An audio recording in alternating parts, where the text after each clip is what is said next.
3ta narsasini tekshirasiz. Birinchi o'rinda srogi, misol uchun srogi seriyasi urasiz, reyestrda bormi yo'qmi? Ikkita. Nada bor o'zi ikkitalik. Ha bor bo'lsa, o'shani qulf kalit qo'yib qo'ysangiz, nakleykalarni beraman, bittasiga karantin hududi, bittasiga yaroqsiz mahsulotni saqlash hududi deysiz.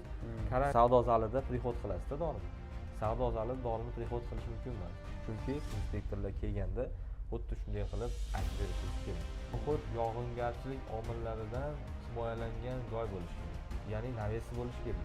Medknishkalar tekshirib qo'yishsin. Yana nimani tekshiramiz? Yig'ishtirib yuborsak nima bo'ladi? Qo'shnimiz shunaqa qilib o'tgan ekan, muammo qilmabdi, dori sertifikat so'ramas ekan ham, hech narsa so'ramas ekan, deyapti.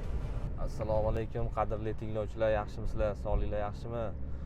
Bugun xudo xohlasa va'da qilganimizdek andijonlik Iqboljon akamiz g'olibimizni yonlariga ketyapmiz.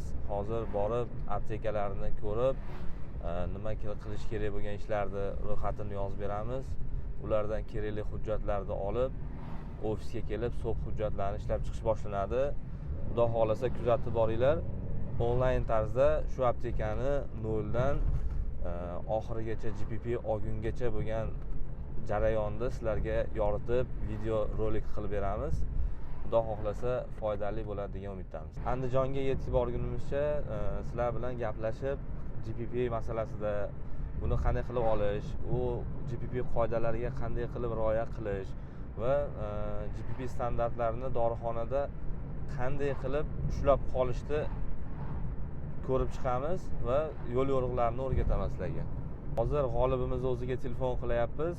Ular bilan kecha kelishgandik, lekin ertalabda yo'lga chiqqanimizni hali bilmaydilar. Shuning uchun oldindan telefon qilib qo'yganimiz ma'qul.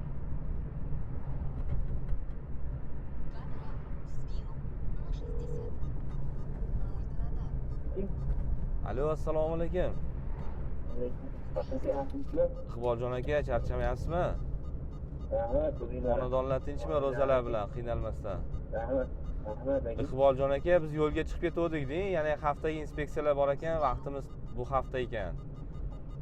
Bo'ldi aka, bo'laveradi. Siz aptekada bo'lasiz, yana yaqin 1,5 soatda yetib boramiz, xudo xolasa. Bo'ldi aka, aptekadan. Bo'ldi, xo'p aka. Ko'rishamiz. Xo'p aka, yaxshi bo'ldi. Xo'p, aptekani lokatsiyasini tashlab qo'ygansiz aka? Ha, tashlab qo'yganman aka. Bo'ldi, yaxshi. Hurmatli tinglovchilar, hozir sizlarga bitta zo'r masalani ko'tarmoqchi edim. Mana bilasizlar, 2024-yil boshidan GPP sertifikati olish boshlandi. GPP sertifikatini olgan aptekalarga ham, birinchi aptekalarga ham уже 1 yil bo'libdi. Bilishlaringcha, agar bilsalaring, GPP sertifikatini olgandan keyin har yili oraliq nazoratdan o'tishlaring kerak. Уже eng birinchi olgan aptekalarga ham birinchi nazoratlar kelib boshlayapti. Toshkentdagi aptekalar ko'proq duch kelishdi. Sizlarga o'shani sir asrorlarini o'rgataman. Praktikamdan kelib chiqqan holatda ko'plab aptekalarda, dorixonalarda yoki distribyutorlarda yoki tamojna skladlarda shu narsa kuzatilyaptiki, so'plarni olasizlar, GDPni, GPPni, o'sha GMPni qolaversa olasizlarda, shunday olib borib shkafga qo'yib qo'yasizlar. Shu bilan 10 oy umuman eslaringga ham kelmaydi, tegmaysizlar ham, jurnallarda ham to'ldirmaysizlar, hech narsaga qaramaysizlar. Eski hammom, eski tos bo'lib qolib ketyapti. Shuni oldini olishinglarni maslahat berardim. Bu juda ham katta kamchilik. Nimaga desalaring, GPPda o'sha oraliq nazoratga kelganda eng muhimi, eng birinchi bo'lib tekshiradigan narsasi bu sizlarni birinchi bilim darajanglar, GPP standartlarini bilishinglar. Buni ham ichida nima eng muhim bosqichlari bor. Dori vositalarini to'g'ri qabul qilish, dori vositalarini to'g'ri saqlash, dori vositalarini to'g'ri realizatsiya qilish, ya'ni sotish haqida biliminglarni tekshiradi. Eng muhim bo'lgan bilimlar shular. Shunga ahamiyat qaratinglar. Bilmasanglar, o'qinglar, o'rganinglar. O'sha normativ hujjatlar bor. 185-qarorimiz bor, misol uchun. O'shanda hammasi haqida keltirib o'tilgan. Keyin so'p hujjatlaringni o'qinglar. Umuman o'qimaysizlar sizlar. Iltimos, bu so'plar sizlarga shkafga qo'yib qo'ygani qilinmagan. o'qish uchun qilingan, u o'rganish uchun. U SOPda nima yozib qo'yibdi, konsultant nima deb yozibdi, nimaga bunaqa deb yozibdi degan savollarni hech kim menga bermaydi-da. Birorta dorixona, mana misol 150 da 180 taga yetdi o'sha GPP olgan dorixonalarimiz. Birortasi telefon qilib, Shahbozjon, mana bu yerda bunaqa deb yozib qo'yibsiz. Shuni qanaqa qilsak bo'ladi yoki mana bu yerda bunaqa deb yozib qo'yibsiz, nimaga bunaqa degansiz deb hech kim so'ramagan. Bilmayman nimaga, yoki ular zo'r bilishadi, yoki umuman bilishmaydi, yoki umuman o'qishmagan. Ikkinchi variant. Shuning uchun sizlardan iltimos, maslahat sizlarga. 1 yil bo'lmasdan oldin, nazorat kelishdan oldin dorixonalarda shu SOP hujjatlarini qaytadan ochib, ichki tekshiruv yillik rejasi bor. Dorixonaning tekshiruv yillik rejasi. Audit deydi. O'shani reja asosida amalga oshirishlaring kerak. O'sha paytlarda, o'sha reja asosida martda o'zlaringga audit qo'ydilaringmi? Внутренний audit o'tkazishinglar shart.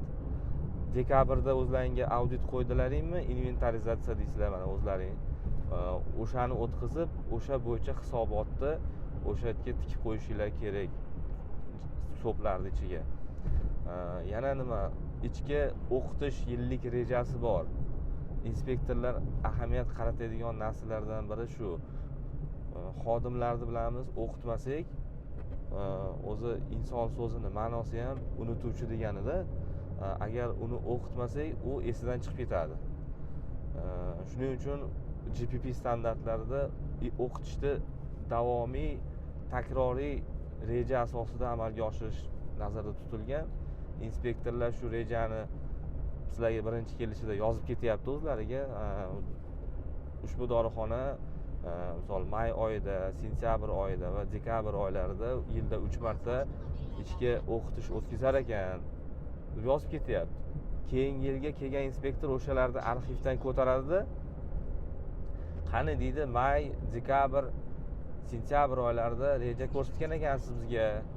Mana shuni qani o'qitilganlik haqida dalilingiz, rasmga olganmisiz, videoga olganmisiz, yo o'sha protokolni rasmiylashtirib qo'yganmisiz, o'qitish bayonnomasini, xodimlarni o'qitganingizdan keyin baholash protokoli bo'ladi. O'qitishni darajasini, samaraliligini baholaganmisiz? O'shalarga ahamiyat beradi. Ko'pchilik dorixonalar endi meni prognozim bo'yicha shu joyda bittada o'tmaydida, kapaga qolib ketaveradi, qayta inspeksiyaga qolib ketaveradi. Agar mana shu hozirgi berayotgan sovetlarim, ya'ni maslahatlarimga rioya qilsalaring, sizlar bemalol qayta inspeksiyadan ham bittada o'tib ketishlaring mumkin, 100%. Endi men boshqalarda SOPlarni ko'rmaganman, bilmayman, lekin men o'tkazayotgan aptekalarimga, meni tinglovchilarimga shu maslahatim, shu bittada o'tib ketishni xohlasa, prosta jurnallarni har kuni to'ldirsin. Bir rejalarni ko'rib chiqsinda, o'zi 2 dona reja bor. Ichki o'qitish yillik rejasi, ichki audit yillik rejasi. O'shalarni paytida o'tkazib, protokollarni to'ldirib, o'zlariga tikib olishsin. Bo'ldi. Medknishkalar tekshirib qo'yishsin. Yana nimani tekshiradi? Ijara shartnomalar tekshirib qo'yishsin.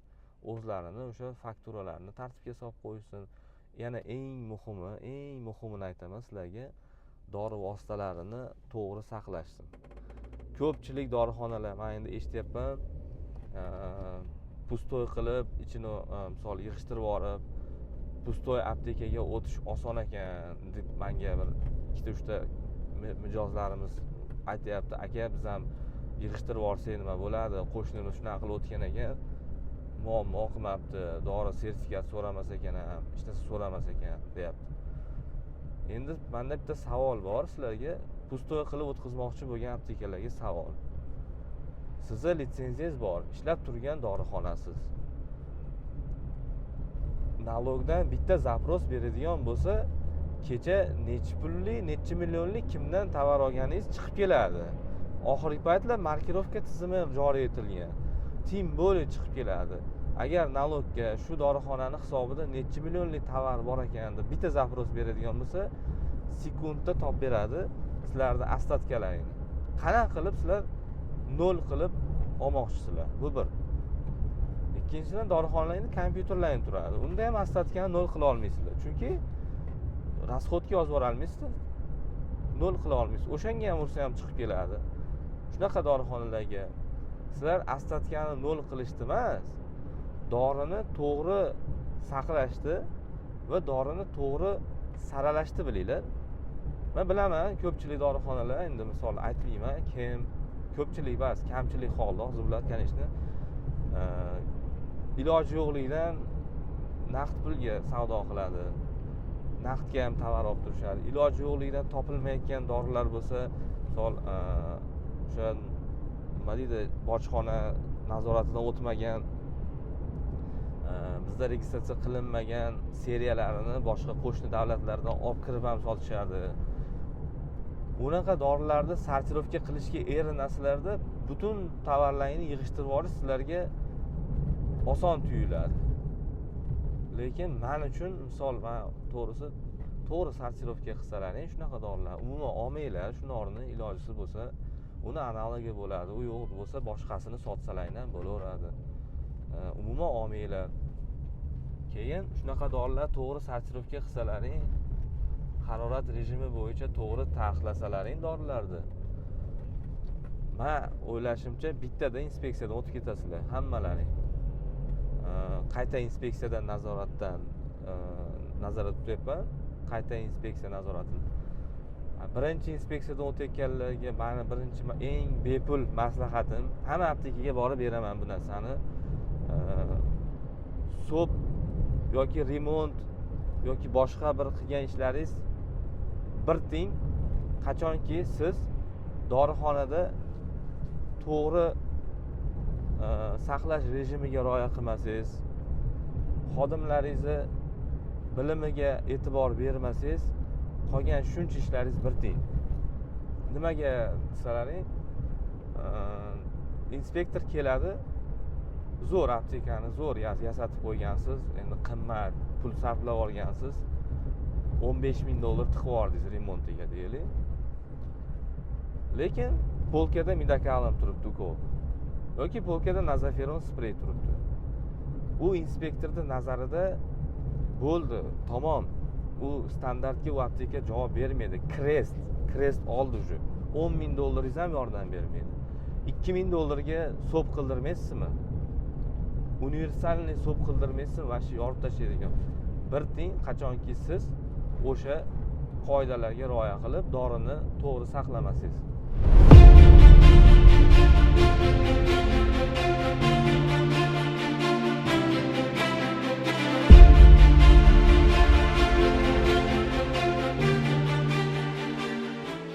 Iqboljon, qarang, GPP olishda 3 ta bosqichi bor-da.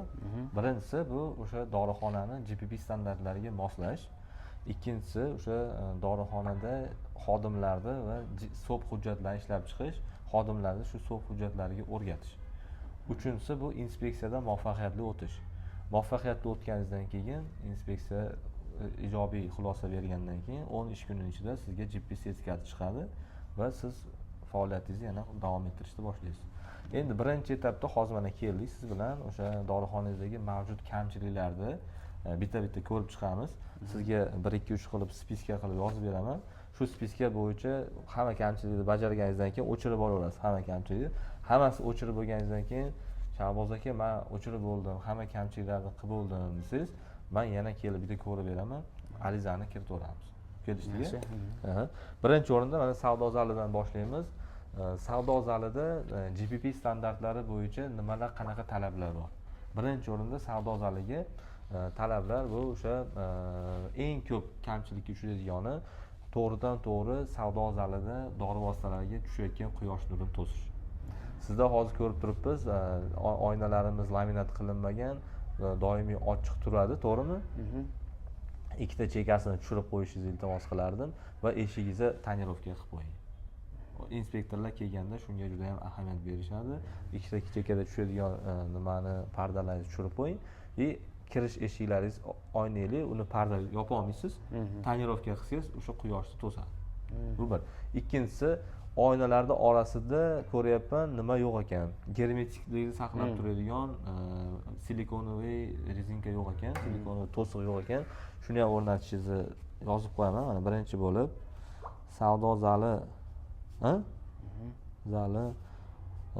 oynasini quyosh nuridan to'sishi.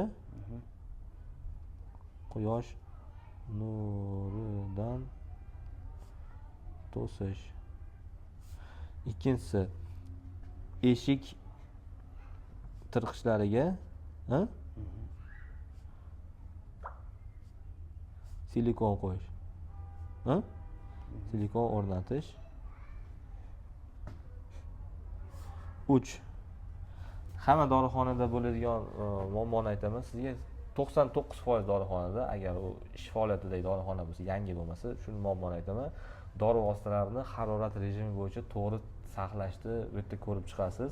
Endi hozir men sizga bitta ko'rsata olmayman, lekin meni maslahatim birinchi o'rinda olasiz bitta dorini 3 ta narsasini tekshirasiz. Birinchi o'rinda srogi, misol uchun srogi seriyasi urasiz, reyestrda bormi yo'qmi. Uchinchi bo'lekan sizga maslahatim dorilarni saralash deb yozib qo'yyapman, qisqa qilib. Hozir tushuntirib beraman. Dorilar saralashda nimaga ahamiyat berish kerak? 3 ta narsasiga qarash kerak. Birinchi o'rinda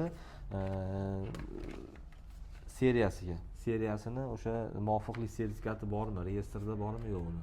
Agar inspektor kelib shu dorini tanlasa, u muvofiqlik sertifikati reyestrda yo'q bo'lsa, bu dorini nima deydi, yaroqsiz hisoblanadi, sertifikati yo'q dori va uni unishtajeniyaga berishga majbursiz. Ikkinchisi saqlash rejimi. Qaraysiz, hamma dorining upakovkasida yozilgan yoki ichkarida instruksiyada yozilgan bo'ladi. Necha gradus? Xonada 15 dan 25 gacha dori bo'lishi kerak. 2.8 lik xolodilnik отдельно, 8.15 lik xolodilnik отдельно bo'lishi kerak. Shunga qarab rejim bo'yicha o'shalarda xolodilnikka turadigan xolodilnikka, polkada turadigan polkada qolaveradi. Suro'ga o'tib ketgan dorilar bo'lsa, sразу уничтожение qilamiz.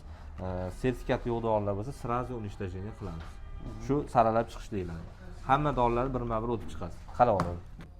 Biz hozir mana Iqboljon bilan omborxonani ko'rib chiqdik. Omborxonadagi kamchiliklar sizga aytaman. GPP standartlari bo'yicha omborxonaga bo'lgan talablarda eng muhimi stilajlarda joylashishi, o'sha sanpin qoidalarida bor, o'sha tashqi devorlardan 70 sm uzoqlikda joylashgan bo'lishi kerak. Lekin inspektorlar hali bu darajada kovlashib olgani yo'q. Sanpinni qoidalariga osilishib olgani yo'q. Endi bu yerda sizga hozir stilajni joylashishni indamaymiz.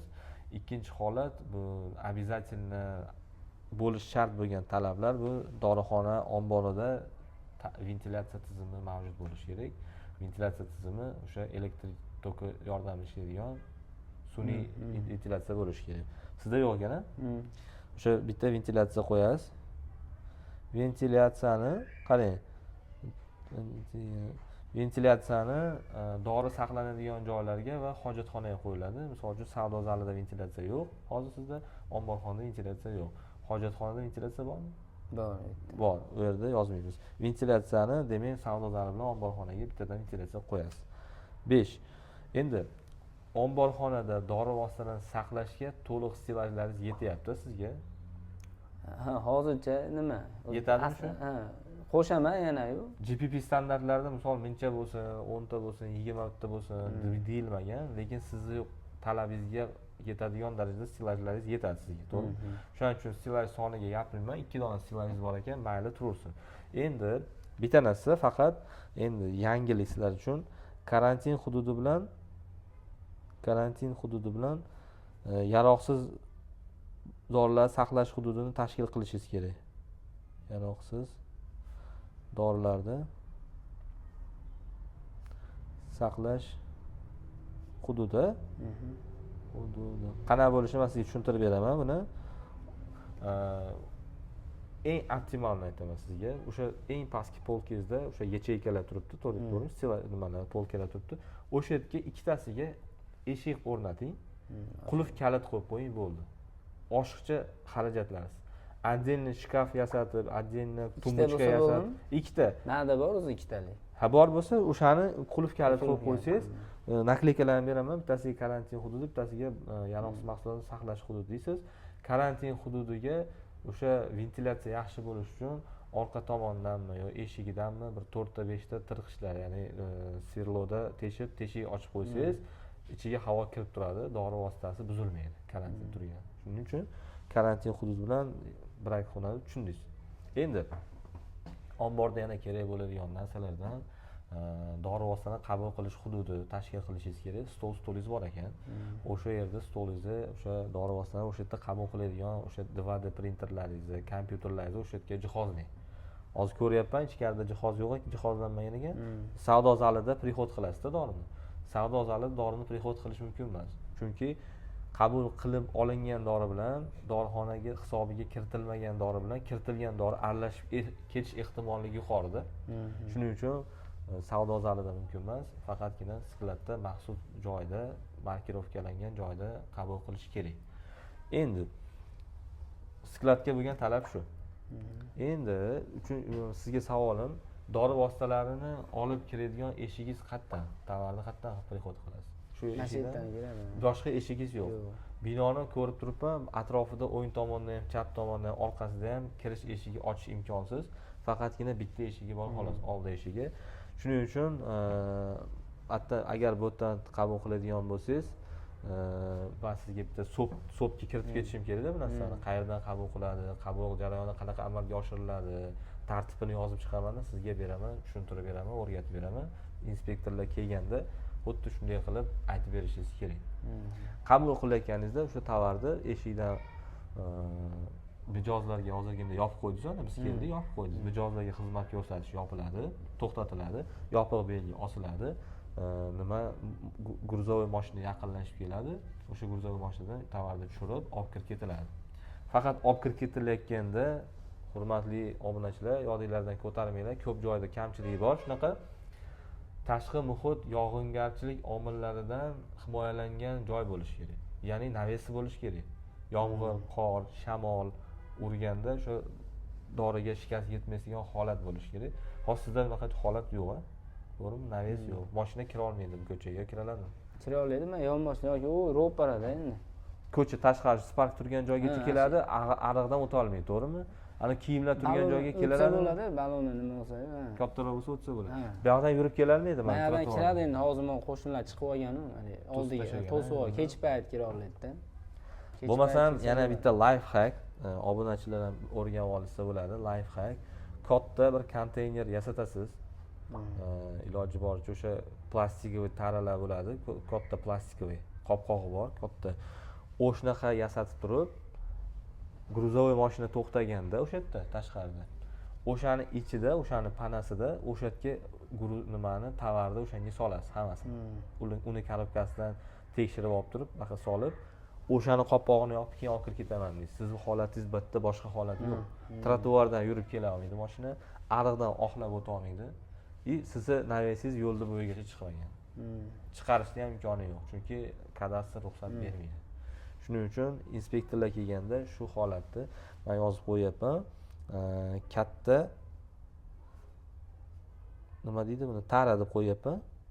Yana telefon qilsangiz tushuntirib beraman. Bitta kitobchikada shunaqa qilib o'tkazganmiz. Iloji yo'q holatlar bo'ladi, force major holatlar. O'sha gruzovoy mashinani ichini ochgandan keyin gruzovoy mashinani ichiga qo'yib turib, tarani u yerdan razgruska qilasiz. U taraga ko'chirasiz. Zarni o'sha yerda первичный проверка deydi, birlamchi ko'rikdan o'tkazib olasiz dorilaringizni. Nima bo'yicha, nakladnoy bo'yicha baqa ko'chirasiz, uni korobkasini ochib sizga solaverasiz. Agar katta shprisli korobkalari bo'lsa, ularda o'sha misol uchun o'sha sig'adigan bo'lish kerak-da yoki shprisni ichini ochib turib toshib olasiz. Shunda sizga nima berishga yetmaydi. Tushundingizmi? Shpris korobkalar misol uchun ochilmagan holatda toshib olib kirsangiz ham bo'laveradi. Tezda olib olsangiz, korobkani chiqarib, keyin terib qo'yasiz. Tushundingiz? Katta tara sotib olish deb qo'yay. Sotib olish. Endi 7 kiyim uchun shkaf bormi? Bor, ichkarida. Narman turibdi. Hurmatli obunachilar, ko'pchilik dorixonalarda kuzatamiz, kiyim shkaflari ichi bittalik bo'ladi.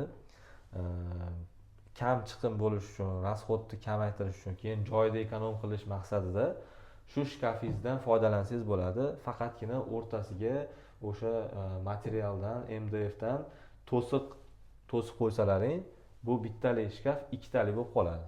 O'z-o'zidan. bittasida o'sha shaxsiy kiyimlar, bittasiga maxsus kiyimlar, ya'ni xalat yoki vторой obuv, ikkinchi obuvlarni qo'yib saqlash mumkin bo'lib qoladi. Sizlarga layfhak. Stol bor. Mana o'zi bor ekan-ku, karantin hududi, barak hudud, tushundingiz-a? O'zi kakras bor ekan, qulf kalitli qilib qo'ysangiz bo'ldi. Sizni ish aytyapman. Teshik ochib bermanmi orqasida? Endi mana yerdan teshmaydi, orqasida materiali ham yuqoriroq bo'ladi. Mana shu qalinmikan bu ham? Bu hali oshgan qilgan materialdan bo'lgan, qalinroq bo'lsin. Orqasini teshsangiz xunuk turmaydi-da, chiroyli turadi oldin. Qanaqa narsalar turadi? Asuydan remont qilib qo'yasiz, anaqa suvjicha toshuvdi. Toshgan joylar remont qilib va qilib qo'yasiz. Mayli, tursin bitta. Hojatxonani bitta ko'raylikmi?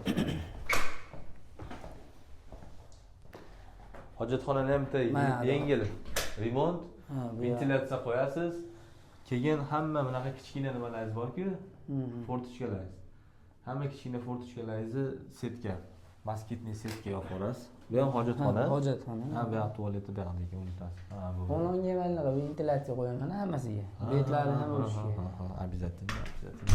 Endi yana bitta narsa yuravering. Tozalash anjomlari uchun shkaf bo'lishi kerak. Dorixonada tozalash anjomlari uchun shkaf yozib qo'yapman.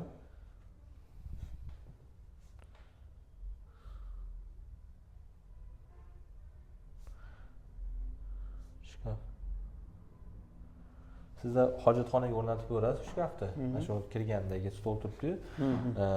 Желательно shkafni shunday qilingki, ikkita kamerali bo'lsin, o'sha kiyim shkafiga o'xshab, bittasida shvabralar tursin, ikkinchisida polkali qilib qo'ysangiz, paqirlar ustma-ust tushmaydi o'shanda. Hali bir xilgila 3 ta paqir qilyapmiz, zalga, tualetga, omborxonaga 3 ta отдельно paqir qilyapmiz, lekin ustma-ust solib qo'yapmiz. Bu mantiqsizlik-da. Misol отдельно qilding, nimaga endi bir-biriga kiygizib qo'yasiz. O'shaning uchun polka qiladigan bo'lsangiz, paqirlar отдельно turadi. Kelgan inspektor ham ha deydi, bitta ishlangan ekan, hali misol kontaminatsiya deydi, oldi olingan ekan degan fikrga keladi. Bunachilar, mana hozir dorixonadan chiqdik. Kerakli kamchiliklarni yozib berganmiz. Xudo xolasa Iqboljon 15-20 kunda ichida ushbu kamchiliklarni bartaraf etib, bizga aloqaga chiqishga va'da berdi. Keyingi videolarni kuzatib boringlar. Agar sizlarga qiziq bo'lsa, kommentariyda nima haqida video olishimizni, qanaqa muammolar bo'layotganini yozib o'tinglar. Yoritib berishga harakat qilamiz.